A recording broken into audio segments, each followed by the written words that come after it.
What's going on, guys? It's your boy Jay. Welcome back and thanks for joining me. Today we have Zach, who is a full-time manager, part-time caveman. So let's stick around and explore his career.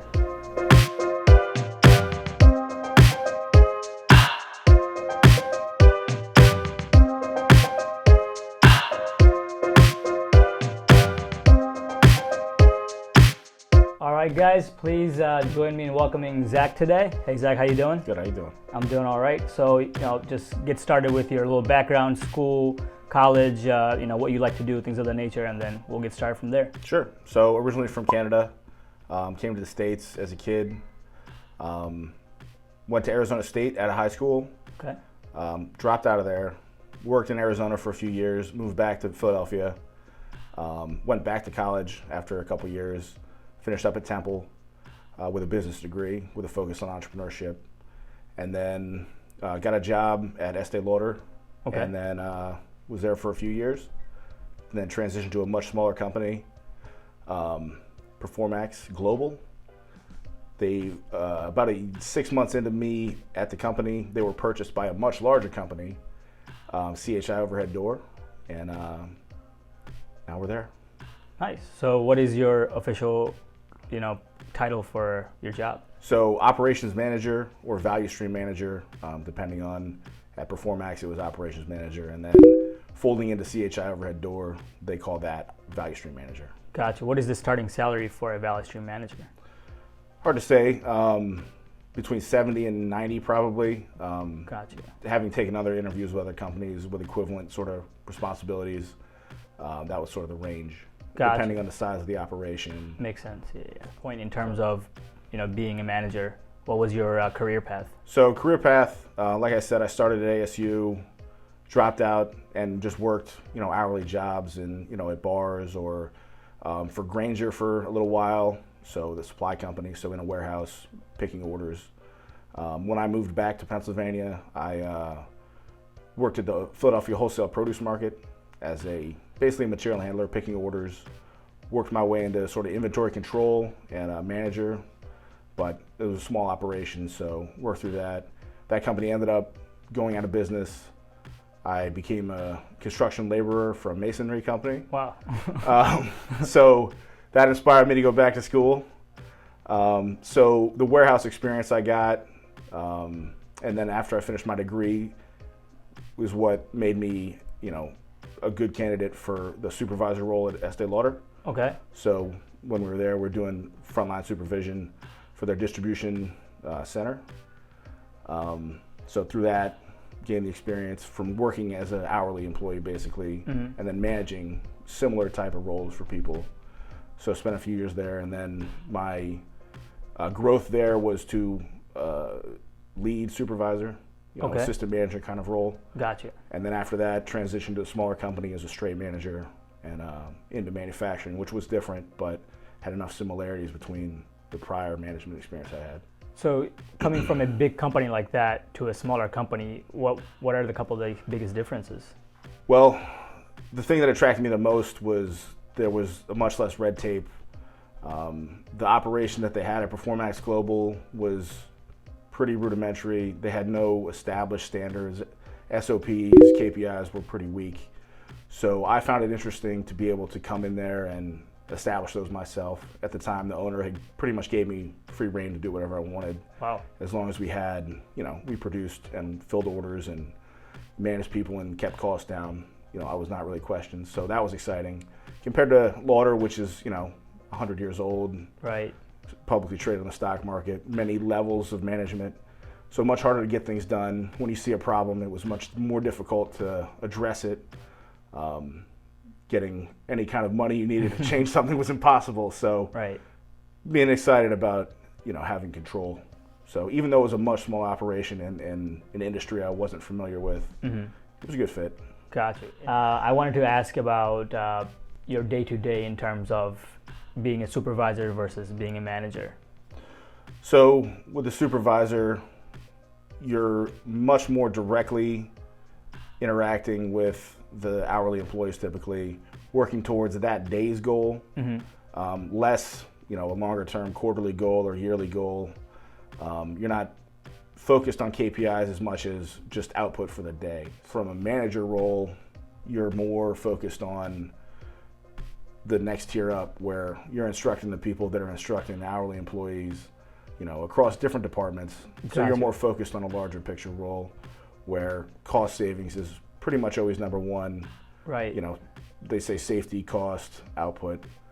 So now I do want to talk about what your day-to-day looks like as a manager. Well, right now, day-to-day is we, from COVID, had to cut a lot of people. So I absorbed several departments, and so I kind of do the day-to-day with that. But prior to that, overseeing the 5 or 6 departments underneath me, making sure everything's running smoothly. In the current role, being that it's a small company, customer issues that come up, supplier issues that come up that require more than just the standard interaction you have with vendors or customers would be a big part. So quality and delivery, cost. So vendors having issues with this or that, customers having the issues, supply chain kind of things. So a little more higher level. And then making sure your output numbers are where they're supposed to be based on what the company's bringing through. Okay. So like, if you were to start your day, what were the few things that you do throughout the day? So checking emails, see what, if anything happened overnight that's, crucial, following up on the kind of things that I know are important and ongoing that aren't solved with just a single back and forth. Starting to look at your stats and KPIs as far as, all right, you're seeing a trend of, trouble tickets and warranty issues based on a certain situation. So how do you address that? How do you get to the root cause? Tracking safety obviously is a huge priority. We kept a pretty safe operation, but always making sure ergonomically, everything's as safe as possible. People are following the rules, so enforcement of, the rules the HS sets forward. Making sure people are interacting appropriately with each other. Got you. And while working as a manager, what do you think was the most enjoyable part of that job? I'd say in part the people. Build relationships with people you work with that work for you. You get to know the people. Sometimes they can be frustrating to manage people, but making breakthroughs and getting a team together feels good to accomplish a goal. When you have a tight month and you get everyone together, and if you got to talk them up, right? Reach the goal or not, everyone coming together and putting hours in, putting the work in, focusing on quality and safety. It feels good. So what is the least enjoyable in terms of, as a manager, overseeing all these departments? Sometimes being stuck in between the levels. So the level above you demanding a certain thing that is not going to happen, can't happen. And then, having to crunch the people below you because you have to try to make that number happen. Right. So dealing with unrealistic expectations and, not having enough say in how we can reasonably reach expectations. If you were to change your career, what would you think it would do? I probably would have started by exploring different industries more. But can't you be a manager in any industry? You could, but it helps, if you want to get into a science-based industry, to have the background in biology or whatever, and then have management experience, or be a business major that has biology experience, something like that. Okay, so like, what would be an example of that? I mean, unspecifically, I would say, have interned or volunteered at other places to get a feel for something that, puts a little more electricity in you. I've kind of taken positions and roles in industries I frankly don't care about. Makeup and high-speed doors are not particularly interesting. And prior to that, wholesale produce was not particularly interesting either. So finding what drives you and you're passionate about is important.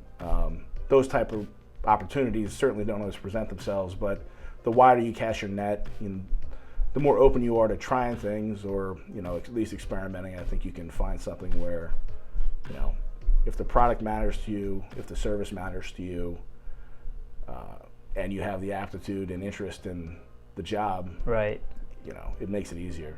So as a manager, what is something that you didn't expect in your career to be that has happened? I think I thought there would be more just numbers, moving numbers around, but the personal interaction with people was more than I expected. Not that it didn't, eventually make sense if that's the case, but in my estimation, that wasn't sort of where the job would go. And I'm sure there's different situations.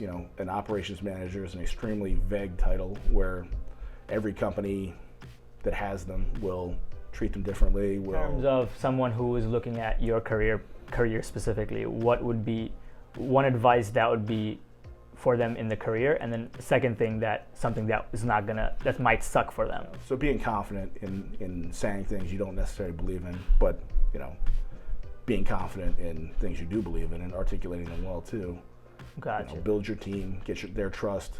It's mutual, where respect goes both ways. So being straight up with people that way is very effective, I think, I've found.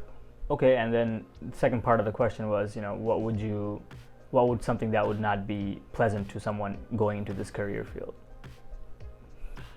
Definitely times where you feel like you're helpless to actually achieve goals. Okay. Because as a manager of people, you can tell people what to do, but they won't always do what they need to do or what you need them to do.